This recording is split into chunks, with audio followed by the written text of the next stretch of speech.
Mais quand même, on rend grâce à Dieu parce que il est amour, il est bonté. Amen. Et je suis sûre que ce mois de décembre va donner beaucoup de joie aux entrepreneurs qui sont en train de nous suivre et qui sont toujours en train de travailler pour rentabiliser, pour pouvoir aussi pouvoir prendre soin de leur famille. Parce qu'il faut savoir qu'on travaille aussi, c'est pour se faire connaître, c'est vrai, mais aussi c'est pour rentabiliser. Parce qu'il y a de l'argent qui sort, il faut qu'il y en a qui rentrent. Et c'est très important. Pour ce faire, aujourd'hui, nous allons parler entrepreneuriat, mais les défis en ces fins d'année-ci. Oui. J'aime bien le on là, de M. Taillé. Les défis de ces fins d'année, nous avons commencé par parler opportunités la semaine passée. Nous allons continuer cette semaine avec les défis et nous sommes avec nos deux invités qu'on vient de vous faire voir. Hein. Madame Vanessa Déby, qui n'est plus à présenter, animatrice, présentatrice. Entrepreneur. Chevronné. Entrepreneur chevronné. En fait, j'ai cherché le mot. Mais 5 étoiles. 5 étoiles. Entrepreneur, 5 étoiles. Il n'y a pas 6, 7, 8 étoiles. Non, alors raison sur 5. Amenez ça à 10. 10. Entrepreneur et moment de moment. Moment de moment. Comment vous allez, madame? Je vais très bien. Bonjour Séméfa, bonjour le plateau, bonjour aux téléspectateurs. J'espère que vous allez bien également. La beauté africaine. Oui. Et ça va bien? Ça va, super bien. L'entrepreneuriat, ça va? Beaucoup de maux de tête, beaucoup d'insomnie, mais oui, ça va. C'est ça l'entrepreneuriat. Ah oui, c'est ça, constamment. Là, vous voyez, même si j'enlève mes lunettes, franchement, mes yeux, c'est pas fameux. Monsieur Yao. Oui. Nissomida. Nisso, ça va. Ça va bien, et chez vous? Je vais bien également. Je vous laisse encore vous présenter à la caméra, s'il vous plaît. Ok. Moi, c'est Jacob Agbanan. Je suis revendeur d'accessoires de mode et sur les réseaux Yao Accessoires.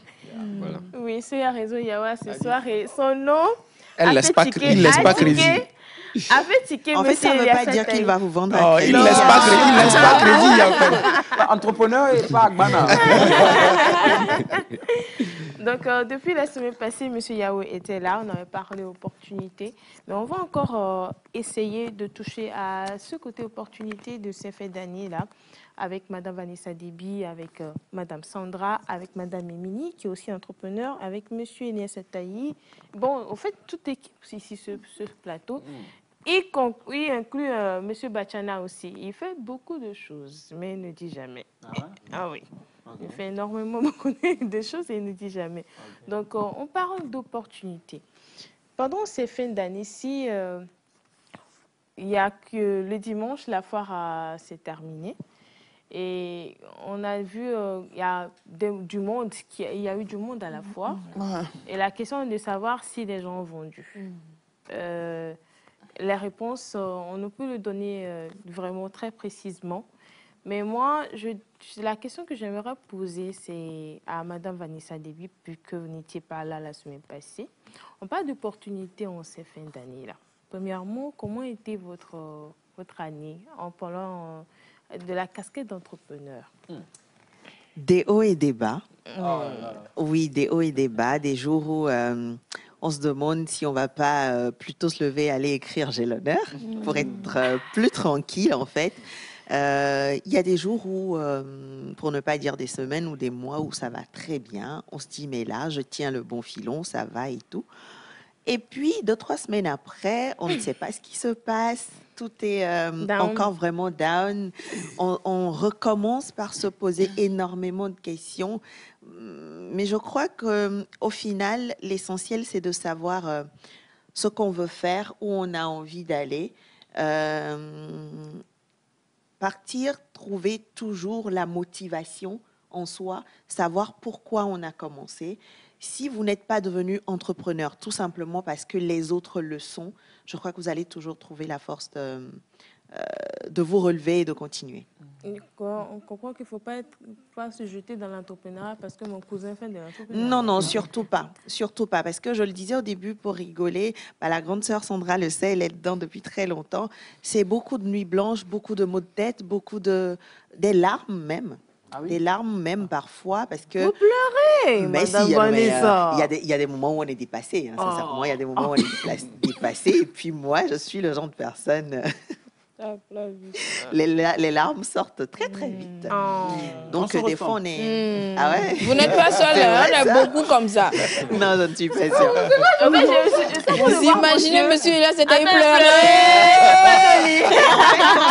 Quand je dis même pleurer, c'est pas forcément parce qu'on est triste. Hein. Moi, Oui. quand je suis très en colère, c'est comme ça que j'arrive à évacuer, libérer, ouais. voilà. Donc, c'est vraiment beaucoup de défis, beaucoup de...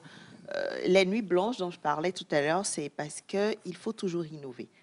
Un entrepreneur, justement, est caractérisé par sa capacité à pouvoir innover.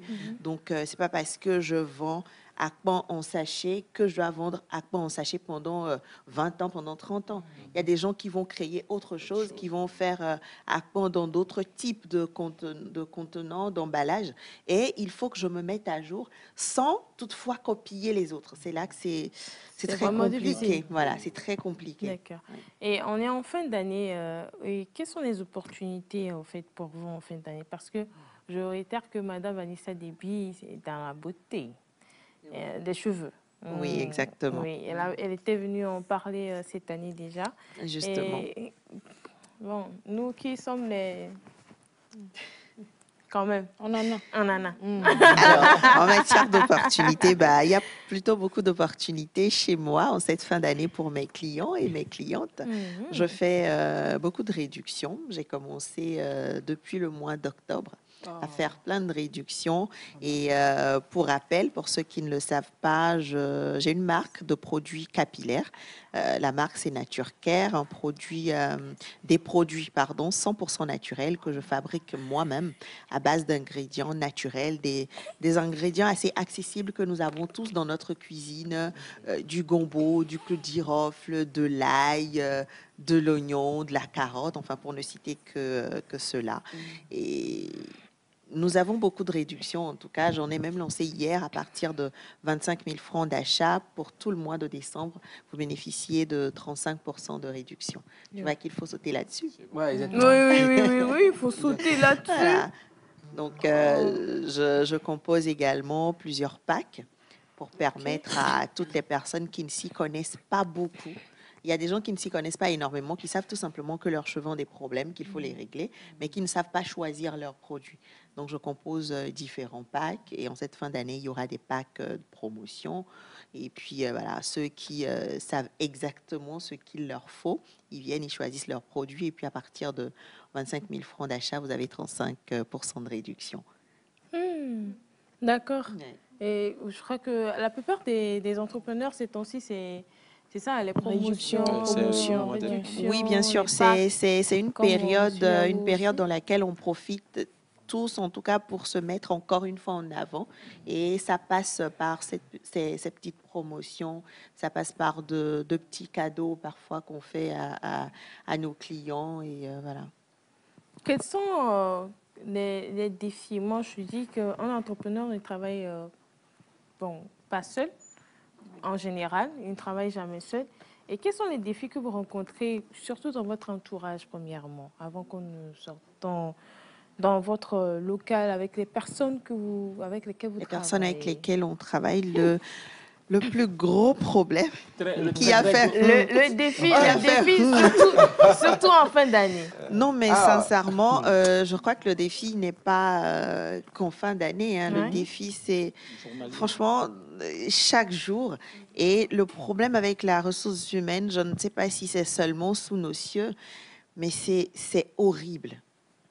C'est horrible et je pèse bien mes mots parce que il y a des gens, on a même l'impression qu'ils n'ont aucune motivation, tout simplement parce que ce n'est pas leur business ou je ne sais pas. C'est ce que moi je finis par penser. Je ne sais pas si c'est ce qu'il y a vraiment dans leur tête, mais ce sont des gens à qui il faut dire, il faut des personnes adultes à qui il faut répéter les mêmes choses continuellement du matin au soir. C'est pas qu'ils sont pas intelligents.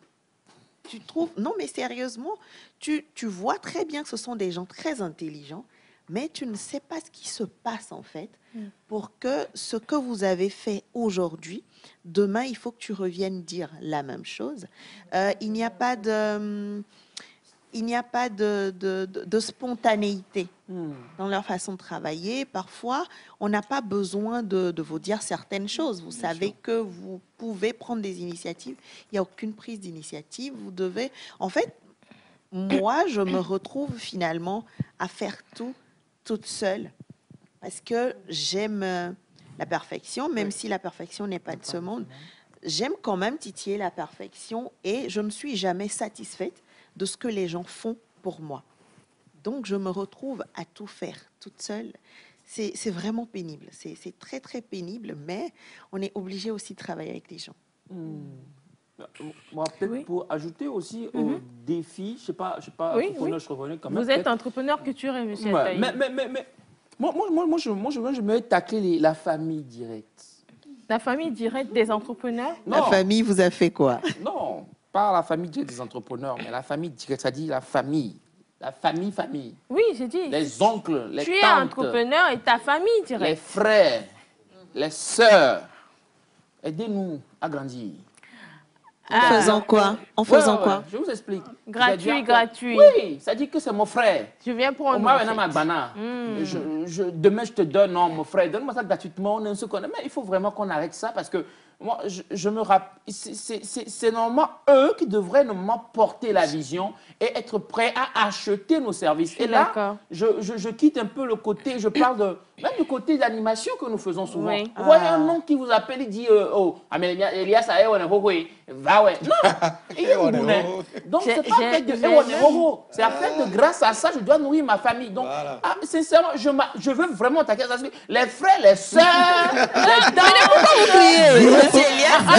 Pourquoi vous criez? Pour faire son coup de gueule. Il en a beau sur le cœur. Franchement, on fait ça, on a envie de ça. Les frères, les sœurs, les tantes. Non, ce que je dis là, c'est fort. C'est vécu. C'est vrai. C'est vrai en plus. Et le pire dans tout ça, c'est que quand la personne va venir vers toi et va te demander, je veux, dans mon cas par exemple, va te dire, je veux t'acheter un pack, mais là tout de suite, j'ai pas d'argent, je te paie dans 2 semaines, je te paie dans 2 jours, je te paie dans 3 mois. Là, la personne est toute gentille, hein, c'est un chaton et tout ça. Mais après, quand tu commences si tu ne demandes pas, si tu ne réclames pas ton dû, jusqu'à ce que tu ne deviennes la mauvaise personne de l'histoire, la personne ne sera pas contente. C'est tellement dommage. Et parfois, les gens vont jusqu'à dire... oh, 5 000 francs, tia. Oh, 10 000, tia. Alors que si je donne des produits de 5 000 à 10, 20, 30, 40 personnes, ça me fait combien? Beaucoup. Donc, si tu estimes que tu ne me dois que 5 000 francs et que je ne devrais pas réclamer, OK, toutes les personnes qui me doivent 5 000, si je leur laisse, parce que ce n'est que 5 000, au final, je ferme boutique ou je continue. Oui. Les gens ne veulent vraiment pas comprendre et c'est tellement dommage. Si vous ne voulez pas soutenir quelqu'un, moi je dis toujours, personne n'est obligé de soutenir l'autre, même que ce soit mon père ou ma mère, franchement, ils ne sont pas obligés. Maintenant, si tu ne veux pas me soutenir, ne viens pas non plus m'emmerder dans ce que je fais, désolé. Il ne faut pas venir embêter les gens non plus. J'ai un témoignage, vraiment, j'ai un témoignage. Non, mais par rapport à ça, je pense que si chacun veut donner, parler de ses expériences, il y en a tellement, mais moi je me dis qu'il faut juste être vigilant, il faut être aguerri et savoir que certaines personnes, quand elles viennent chez vous le matin, c'est pour vous bousiller la journée, donc il faut peut-être trouver des portes de sortie. Je suis pas là, quoi. Reviens à telle heure. Il faut vraiment éviter plutôt de se retrouver dans ces soucis-là. Alors, Madame Vanessa Déby, moi, particulièrement, j'ai eu à utiliser votre produit et ça m'a aidé à un moment où, par rapport à un problème avec mes cheveux, je ne pouvais pas me tresser. Je ne pouvais vraiment pas. J'avais une grande plaie. Au niveau de la tête, et franchement je ne pouvais pas même me peigner, c'était pas possible, et ce sont vos produits que j'ai mis tout au long de ce temps-là, et ça a préservé mes cheveux, et après ça a pris du volume et j'aime ce genre de témoignage. Oui, vidéo. Oui. Alors est-ce que d'une manière ou d'une autre, avant de commencer, vous avez pensé à cette spécificité de votre produit, parce que quand on parle de produits pour les cheveux faits avec des éléments naturels, je pense qu'il y en avait avant que vous puissiez lancer votre marque. Quelle est la particularité que vous avez ajoutée? Parce que premièrement, quand j'ai pris le produit, j'ai pensé au beurre de karité. Je me suis dit, ok, est-ce que là, c'est pas du beurre de karité? Bon, je me suis dit, je vais essayer. Mais en essayant, je me suis rendu compte que ça a l'odeur de beurre de karité, mais il y avait parce qu'il y a justement du beurre de karité dans mais... sûrement la composition que vous avez utilisée. Ouais. Mais il y a beaucoup d'autres ingrédients que je rajoute. Et pour la petite histoire, Nature Care, ce n'était pas un projet en fait en tant que tel. Genre, je me suis pas levée un matin et j'ai dit, ok, je veux produire des produits capillaires. Je fais de la tautologie. Je veux fabriquer des produits naturels pour les cheveux et les ventres. Non, c'est parti de quoi? J'avais des cheveux très problématiques. J'avais des cheveux, Madame Sandra en était témoin, non, mais j'avais les tempes complètement dégarnies, mes cheveux qui commençaient presque au milieu de ma tête. J'avais des cheveux qui, même quand ils poussaient, n'avaient aucun volume, des cheveux qui cassaient très facilement. Ce que j'avais sur la tête, j'ai l'habitude de dire que ce que j'avais sur la tête, c'était tout sauf des cheveux. Et donc, étant une grande amoureuse du naturel, c'est mon père qui m'a transmis cela. Lui, c'est un grand amoureux du naturel. Il aime beaucoup les remèdes naturels et tout ça. Donc, j'ai appris ça depuis toute petite. Et j'ai commencé par faire des recherches. Parce que j'avais tellement utilisé des produits du commerce et rien ne marchait. Alors, à un moment, je me suis dit, je connais beaucoup d'astuces, pourquoi ne pas essayer de fabriquer mes huiles, de faire mes bains d'huile moi-même et de voir ce que ça va donner. J'ai commencé par 3 huiles, l'huile de coco, l'huile de sésame et l'huile de carotte, si j'ai bonne mémoire. J'ai fait des bains d'huile sur 2-3 mois. J'ai remarqué que j'avais commencé par avoir quand même un peu plus de volume et des cheveux qui commençaient par pousser. J'avais même coupé mes cheveux pendant 2 ans, j'avais pas de repousse, presque pas de repousse. Et là, en quelques mois, ça commençait par repousser. Je me suis dit, OK, je vais pousser loin, je vais commencer par préparer ma crème capillaire. Et c'est sûr que c'est la crème que vous avez utilisée parce que là-dedans, il y a du beurre de karité, il y a du beurre de cacao, mais il y a beaucoup d'autres huiles également, des huiles que je fabrique moi-même, des huiles végétales. Et donc, je fabrique ça, je commence par utiliser. J'ai de la repousse, j'ai du volume. Et j'ai des cheveux au niveau des tempes également qui commencent par pousser. 2-3 personnes autour de moi me demandent, mais qu'est-ce que tu fais? Je leur dis, je fabrique tout simplement mes produits. J'en donne à 1-2 personnes qui utilisent, qui ont du résultat et qui me disent, mais attends, ça c'est un commerce que tu peux lancer. J'ai dit non.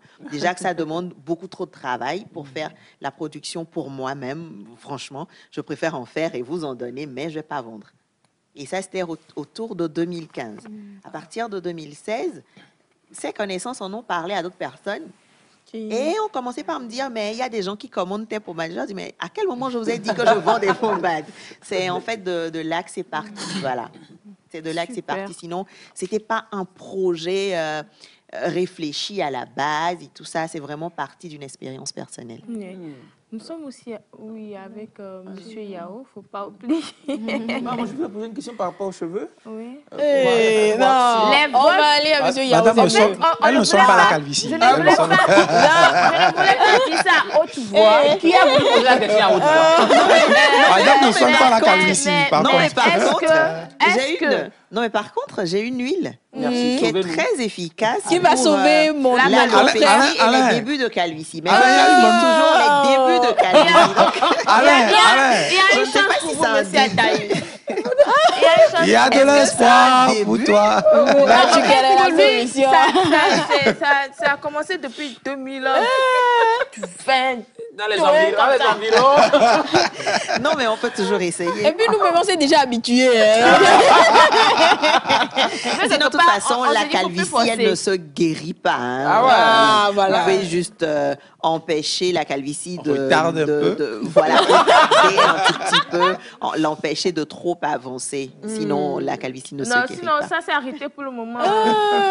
Monsieur est là. Oui, Monsieur Yao, Oui. on parle de défis en fin d'année. Oui. Et vous nous dites la dernière fois que vous travaillez seul. Oui, effectivement. Comment ça se fait que vous travaillez seul? Bon, parce que déjà, pour ma part, je vous disais la dernière fois que je suis à un an depuis le début du lancement de mon entreprise jusqu'ici. Ça fait déjà un an. Donc, je préfère moi-même gérer ce qu'il y a à gérer et de pouvoir prendre... parce que là, actuellement, comme vous le savez, pour un début d'entreprise, il faudrait vraiment que vous ayez le contrôle sur tout ce que vous faites. Et puis, si vous avez le moyen de pouvoir l'économiser, et l'argent que je me dis que je peux débourser pour un personnel ou bien pour employer des gens, je peux soit l'épargner pour pouvoir le réinvestir dans mon business. Et sur le long terme, quand ça va grandir, je peux toutefois faire appel. Parce que déjà, actuellement aussi, je rappelle que c'est une boutique en ligne. Je n'ai pas encore de boutique physique. Donc, pour une boutique en ligne, je me dis que c'est moi-même qui passe mes commandes. Et quand je reçois les commandes, c'est là le côté livraison. Là, au début, je faisais les livraisons moi-même. Mais là, actuellement, quand ça devient un peu plus... quand ça augmente, je ne peux pas satisfaire tous les clients. Donc, je préfère remettre ça à un service de livraison pour s'occuper de ça. Donc, voilà à peu près ça. Et surtout aussi, moi-même, je peux dire que sur le côté la création des contenus sur les réseaux, j'ai pas mal de compétences là-dedans. Donc, je me dis que, si c'était que je ne maîtrisais pas ça, je pouvais faire appel à quelqu'un pour pouvoir venir créer les contenus et tout ça, faire les vidéos, tout ça. Mais moi-même, je maîtrise déjà. Pourquoi faire appel encore à quelqu'un alors que moi-même, j'ai mon téléphone et puis je peux faire pas mal de choses avec ça. C'est en fait ça. Parce que déjà, quand tu fais appel, par exemple, à un community manager, il va venir te facturer ses services le mois. Un community manager va venir te facturer. Que tu aies des clients ou pas, lui, il a fait son boulot.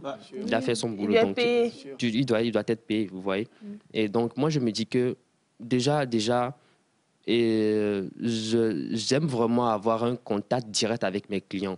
Un contact direct parce que je me dis que c'est pour ça là actuellement, mon plus grand souci, s'il y a des clients ici qui peuvent en témoigner, c'est le retard par rapport à certains de mes messages. Parce que c'est vrai que je peux acheter un autre numéro dédié uniquement au business pour le confier à quelqu'un pour le gérer, mais je me dis que la personne ne pourra pas gérer la clientèle comme je le souhaite au fait. Vous voyez? Parce que, par exemple, moi je me dis que ne commettez pas l'erreur.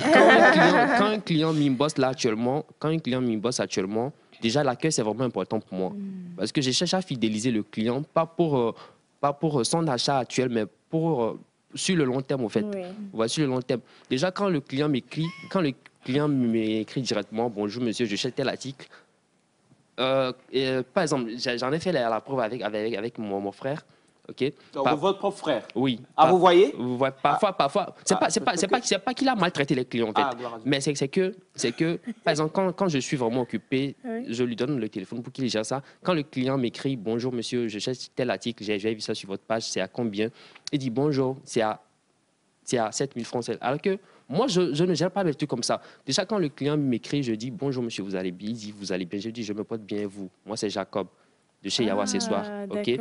Donc, je lui dis, OK, tel article n'est plus disponible, ou bien, voilà, c'est à 7 000 francs, ou bien, vous le cherchez pour un cadeau, c'est pour vous-même. J'essaie de communiquer pour voir à peu près. OK, si c'est pour un cadeau, voilà, si c'est pour un cadeau, je ne souhaiterais pas vraiment que vous optez pour cet article. Cet article que j'ai un article qui est plus adapté pour un cadeau que je peux vous suggérer. OK, si vous, par exemple, quand c'est compliqué, parce que la plupart de mes articles, c'est vrai que je vends des articles femmes, Mais la plupart de mes articles, ce sont des articles, des accessoires pour hommes. OK? Maintenant, souvent, quand il y a des dames qui me bossent comme ça, eux, ils ont vu l'article, ça leur plaît. Mais c'est pas forcément que... Moi, je suis un homme, je suis plutôt dans la peau d'un homme. Je sais ce qui va plaire aux hommes, vous voyez un peu. Donc, c'est comme si vous allez voir l'exemple... Bon, je ne sais pas si je dois dire le nom, mais vous allez voir l'exemple des montres Casio. Moi, pour moi, ce sont des montres vraiment tendance que les gens aiment beaucoup, vous voyez. Mais pour un cadeau, moi, je n'opterai pas pour une montre Casio, en fait. Parce que c'est une montre que vous allez retrouver plein sur le marché et sur n'importe quelle poignée. Vous voyez. Donc, quand tu viens vers moi, que c'est vrai que c'est une montre qui est vraiment tendance actuellement, que tu veux payer pour en faire cadeau, je vais te dire non, que c'est... Moi, je n'aimerais pas... Voilà, vous voyez. Donc, je suis plus sur le côté communication avec mes clients. C'est pour ça que j'ai vraiment du mal à céder le... OK, allez-y. Oui, monsieur Ataï. Non, mais c'est exactement ça ma question. Parce que Mme Vanessa aussi a dit qu'elle travaille très souvent seule. Et monsieur, notre invité aussi. Il revient aussi à la même chose et constaté aussi. Et là, je me pose une question, je me dis finalement, entreprendre, c'est travailler seul ou c'est quoi? Est-ce qu'il y a une crise de confiance quelque part qui vous empêche, vous deux de... En fait, quand ils étaient en train d'intervenir, la question qui me venait à l'esprit, c'est... Parce que Mme Vanessa a dit qu'elle était perfectionniste. Qu'elle est perfectionniste. Et lui aussi, c'était pareil. Donc, est-ce que ça veut dire que les patrons qui sont perfectionnistes ne peuvent pas être entrepreneurs ou bien ils sont très intransigeants? Mais non, même pas. Et puis, entreprendre, ce n'est pas travailler seul. Je l'ai même dit. Au final, on est obligé de travailler avec des gens. Monsieur, lui, il a expliqué qu'il est quand même au début de son activité. Donc, je pense qu'à un moment donné, quand ça va vraiment commencer par grandir, il sentira le besoin, il sera obligé. On est obligé de travailler avec des gens parce que il y a des choses qu'on va toujours garder et faire soi-même, mais il y en a qu'il faut forcément à un moment déléguer. Moi, j'ai même commencé par faire un travail sur moi pour pouvoir déléguer parce que franchement, je suis tellement perfectionniste que quand je vais te dire déplace-moi ce pot de fleurs, je vais toujours trouver qu'au millimètre près, tu ne l'as pas placé comme je le voulais et tout ça. Mais c'est un truc sur lequel il faut travailler parce que on est obligé de travailler avec les gens. Personne ne peut dire qu'il va évoluer seul dans la vie et réussir tout seul. Non, c'est pas possible. J'ai une question rapidement. Nous sommes dans les moments de fête et vous avez dit maintenant que vous profitez de ce moment pour se positionner. Dans ce processus de positionnement, quand c'est les fêtes, quels sont les pièges à éviter en tant qu'entrepreneur avec les clients et tout? Peut-être qu'il y a des expériences que vous avez vécues à partager parce que quand c'est décembre comme ça, c'est décembre chez ceux qui ne font pas aussi du bien, quoi. Donc, quels sont les pièges à éviter? Peut-être des expériences à partager avec nous par rapport à nos chers téléspectateurs, téléspectatrices qui sont peut-être entrepreneurs à la maison et qui nous suivent et qui se disent « Ok, c'est décembre, je dois faire ceci, je dois faire cela. Est-ce qu'il y a vraiment des limites à se mettre? Je commence par Mme Vanessa et puis... Des expériences personnelles à partager, non. Par contre, je discutais avec un ami la dernière fois qui m'a dit qu'en période de fête comme ça, il a généralement beaucoup de commandes et qu'il évite en novembre, décembre de dire aux clients vous payez à la livraison. Parce qu'il y a des clients qui commandent, après qui font tourner les livreurs et tout ça. Ou lui, il me disait même qu'il a eu une expérience où le client a dit bah, « Ok, je prends le produit, je te paie la livraison, je fais un transfert pour payer le vendeur. » La personne aurait même fait le transfert devant le livreur, quelque chose comme ça. Mais ça n'a pas atterri. Et voilà, un transfert qu'il a dû annuler juste après ou un truc comme ça. Mais c'était même pas un client habituel. Donc voilà, ils ont fait beaucoup de livraisons. Après, le livreur, lui, il pouvait pas aussi retrouver qui c'était. Vous voyez, voilà. Donc, c'est un peu une petite expérience qu'on a partagée avec moi. Et voilà. Monsieur Yao. OK. Donc, la question, c'était les pièges à éviter dans ces moments de fête. Donc, moi, je vais plus être sur le côté promotion. C'est-à-dire que dans cette période, il y a beaucoup de gens qui lancent des promotions, qui essaient de faire plaisir à la clientèle, mais sans toutefois penser au retour sur investissement, en fait. Parce que déjà, il y a un capital que vous avez investi dans ce business et vous devez veiller à ce que quand quand vous faites les promotions, vous devez quand même garder votre marge de bénéfice. Vous voyez? Donc, mais l'erreur que font beaucoup de gens, c'est qu'ils essaient de faire plus que la concurrence. C'est-à-dire, ils n'ont pas de limite, au fait. Ils n'ont vraiment pas de limite. Par exemple, moi par exemple, ici, c'est pas pour me vanter, mais moi, j'essaie de proposer des articles de bonne qualité accessibles à tous.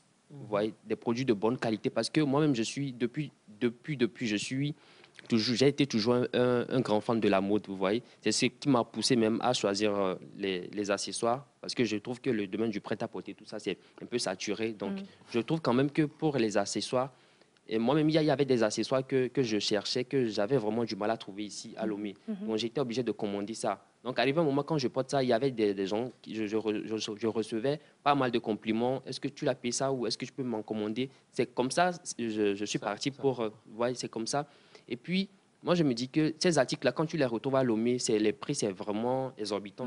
Vous voyez? Donc, moi, je me dis que ces trucs-là, moi, je peux le proposer à la clientèle, mais à des prix un peu plus réduits. Donc, si vous payez quelque chose chez moi, vous avez quelque chose à 7 000, par exemple, vous pouvez le retrouver chez la concurrence à 10 000, 12 000, 15 000, vous voyez. Maintenant, si moi, je vais faire ma promotion maintenant, déjà, c'est à 7 000. C'est à 7 000. Et c'est pour ça que vous allez voir que là, actuellement, je ne fais pas vraiment de promotion, mais je suis en train de faire un déstockage. Je vous l'avais dit la dernière fois. J'étais en train de faire un déstockage, c'est-à-dire j'ai des articles en stock que je n'ai pas forcément pu écouler. C'est sur ces articles-là, moi, j'essaie de miser, d'enlever quelques petits sommes, parce que de toutes les façons, je sais que c'est pas une perte pour moi, en fait.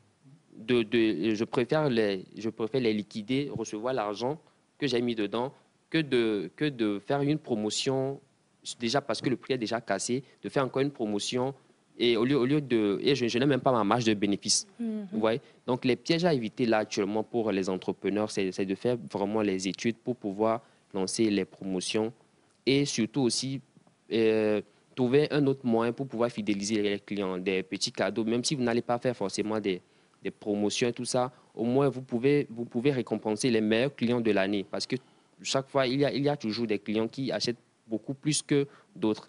Donc, vous devez montrer à ces clients que vous êtes vraiment reconnaissant et que vous êtes prêt vraiment à encore entamer une autre année avec eux et toujours voilà. Donc. Mais oui, mais je crois qu'il y a beaucoup de choses à revoir. Surtout, on s'est fait donner en tant qu'entrepreneur pour vraiment rentabiliser comme il le faut.